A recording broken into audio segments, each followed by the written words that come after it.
Welcome back to another video, everybody. This is the second installment of my lumber shed build, and if you have not seen the first one and are interested in that, I created a playlist for this build. You can find it on my channel. The first thing that I wanted to accomplish as I continued on was getting the last 6x6 post up on the center front of the shed. It's the last thing I really had to do before I could start on the floor, which is what my main focus of today is going to be. One of the things I've always liked about rough carpentry work like this is you can really see what looks like a lot of progress each time you work on it compared to some of the other types of work you can do, and it's nice to see a big change at the end of each day compared to what you started with. To start work on the floor, the first thing that I wanted to do was mark out and notch into the posts so that they would be bearing the weight of my floor joists, as opposed to just nailing onto the outside of the post, as then you're relying solely on the strength of your nails to support the weight. There's always lots of different ways you can do things depending on how involved and time consuming you want your project to be. This was just one easy way for me to gain a lot of strength without adding much extra trouble. I started out by using a battery-powered skill saw, but found it really uses up the juice quick, especially in the cold weather. I decided a good alternative was to use the chainsaw to notch out 90% of what I needed to and just finish it off with the skill saw, as it has the adjustable guard that you can set to the exact right depth, and that way I can save a lot of battery power by using the chainsaw for most of it.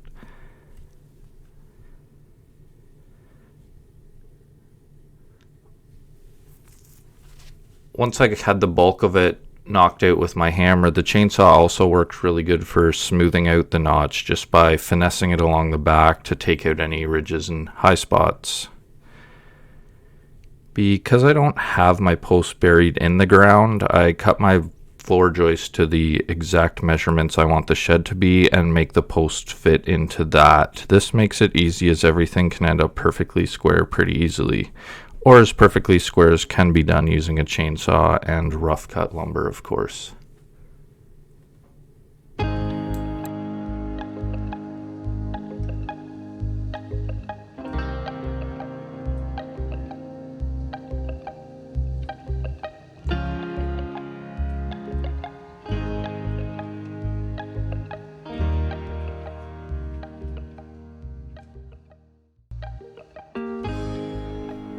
I repeat the same process along the back of the shed.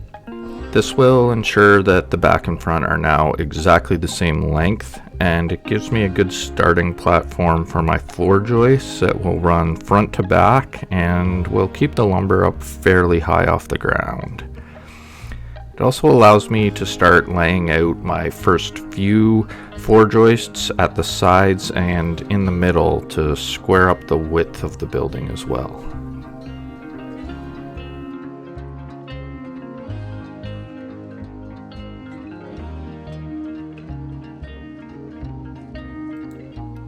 And just for the sake of clarity, I'm also cutting all of these floor joists the exact same length so that I can use them to square up the building and make sure it's the same width all the way along.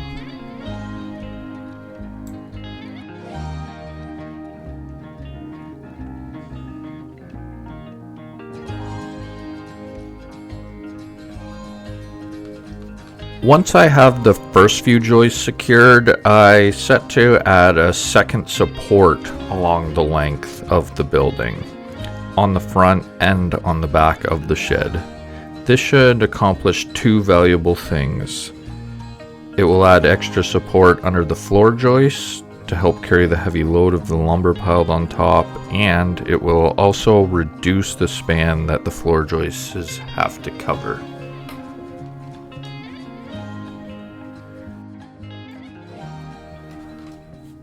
I find that doing it this way works out well, as it makes sure that both of your supports are up nice and tight under all of your floor joists.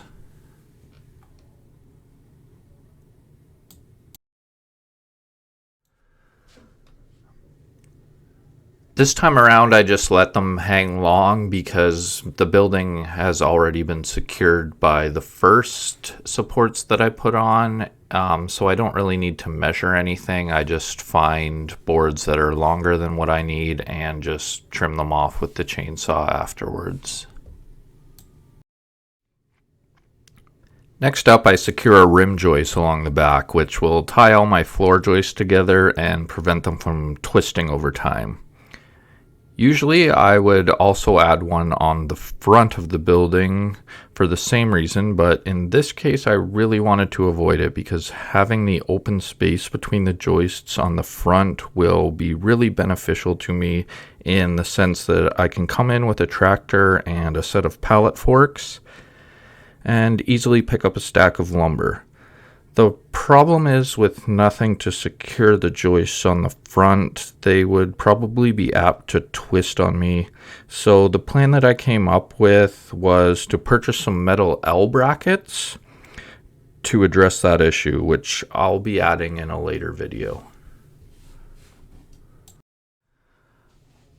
I should be able to secure the metal L bracket to each floor joist on each side and down into the supports below, and hopefully this will do a lot to prevent them from twisting on me.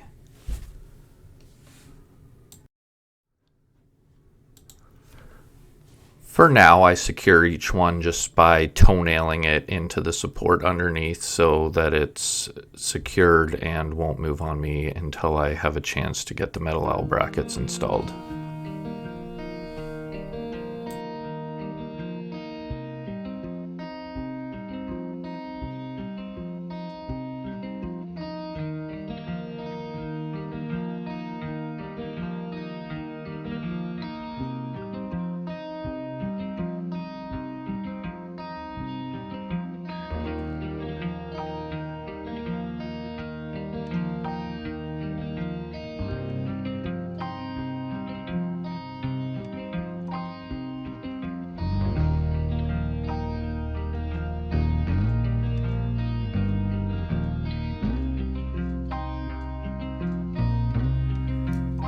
Once I finish laying out and securing the floor joists, I decide to finish the remaining strapping that is left along the back and two sides of the shed.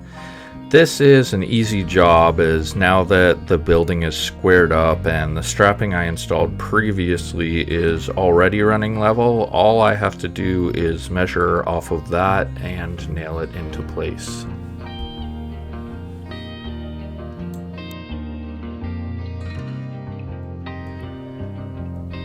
This goes pretty quickly, and I'm glad because it gives me a chance to add some extra support under the floor that I wanted to get at before I went too much further. I wasn't happy with the span my supports had to cover along the length of the building between each pole, so I simply decided to add another patio slab and 6x6 to support this. It cuts the distance in half and greatly reduces the span, strengthening the floor greatly. And if you're wondering what's going on here, this is why you always crown your lumber. And what I mean by that is you look at it and see which way it's bowing. It usually bows a tiny bit one way or the other. And on this particular piece of wood, I put it the wrong way, and that's why it is kind of hanging down too low. But eventually I do get it lifted up and get my 6x6 post slid under it so that it is uptight and bearing the weight of my floor joists. Thanks a lot for watching, everybody, and I hope to see you in the next video.